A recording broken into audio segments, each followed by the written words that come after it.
Сәлеметсіңдер ме, балалар? Математика 1 сынып 24 сабақ. 24 сабақтың тақырыбы бізде, балалар, фигуралар, нүкте, сызықтар. Геометриялық фигуралармен танысасың дейді, балалар. Ал енді қараймыз. Ең бірінші есіңде сақта дейді. Бірінші суретте көрсетілген, балалар, нүктелер. Яғни осындай нүктелер деген бізде фигуралар бар. Екінші түзу сызық, яғни түп түзу сызық. Оны түзу сызық деп айтады екенбіз. Келесі қисық сызықтар. Ол қисық сызықтар өздерімізге айтылып тұрғандай қисық сызылатын сызықтарды қисық сызықтар деп айтамыз. Енді қисық сызықтардың өзі екіге бөлінеді екен: тұйықталған және тұйықталмаған. Тұйықталған деген, яғни қисық сызылып, бір-бірімен жалғасып кетеді, яғни тұйықталып қалады, оны тұйықталған қисық сызық деп атаймыз. Ал тұйықталмаған деген қисық сызығымыз бір-бірімен жалғаспайды, яғни кете береді, яғни бірікпейді бір-бірімен. Сол үшін тұйықталмаған деп аталады екен, балалар. Келесі сынық сызықтар дейді, балалар. Сынық сызықтар да тұйықталған және тұйықталмаған деп бөлінеді екен.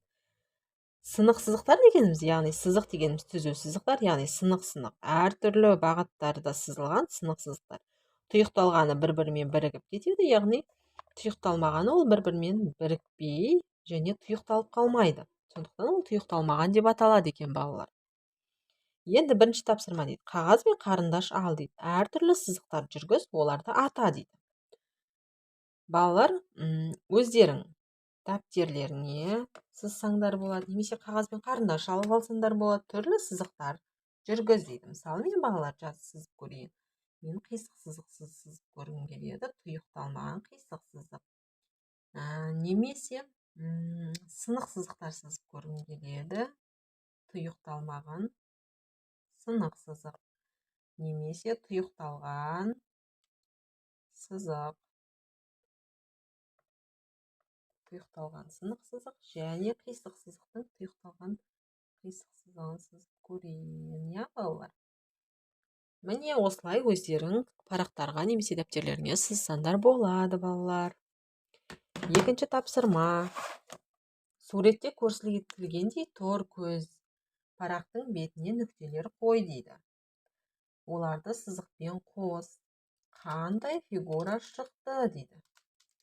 Ал балалар, тор көз дәптерлеріңе осындай нүктелерді қойып аласыңдар. Менде тор көз дәптер жоқ, маған сыза берейін.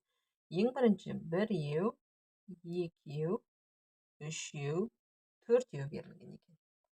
Келесіміз 1, 2, 3. Енді осыларды қос дейді. Қосып көрейік, балалар. Енді түзу болмағандықтан қисық болып шығып тұр.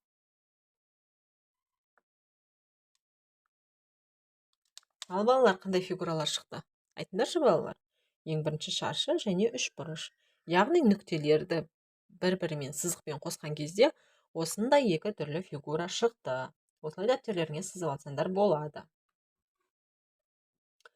Үшінші тапсырма.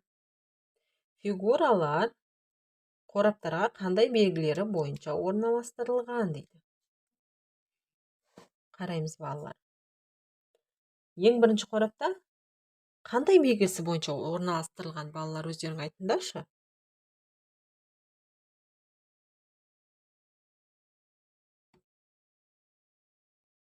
Пішіні бойынша орналастырылған деп жазып қоямыз дәптерімізге, өйткені олардың барлығының пішіні үш бұрышты, балалар.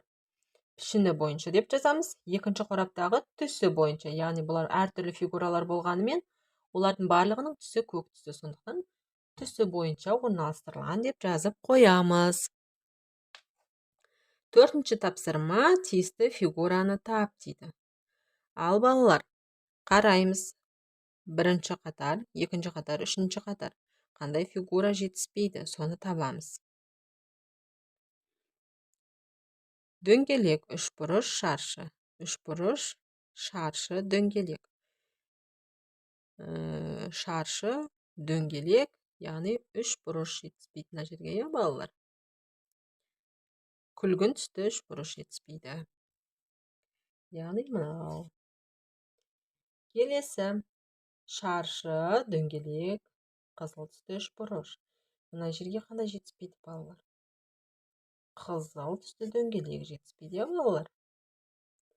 Жарайсыңдар, бүгінгі тапсырма сендерге түсінікті болды ма? Жалпы бүгінгі тақырып бізде фигуралар, нүкте, сызықтар. Сендерге бүгінгі тапсырма түсінікті болды ма балалар? Сабақ ұнаса